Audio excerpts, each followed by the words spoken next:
اور اللہ ہی کی عبادت کرو اور اس کے ساتھ کسی چیز کو شریک نہ بناؤ، اور ماں باپ اور قرابت والوں اور یتیموں اور ناداروں اور رشتہ دار ہمسایوں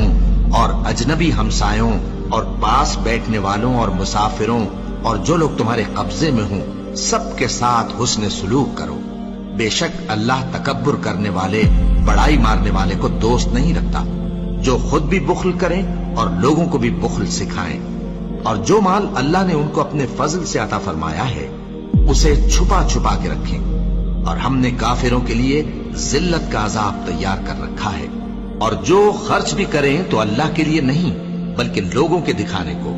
اور ایمان نہ اللہ پر لائیں نہ روز آخر پر، اور جس کا ساتھی شیطان ہوا تو کچھ شک نہیں کہ وہ برا ساتھی ہے۔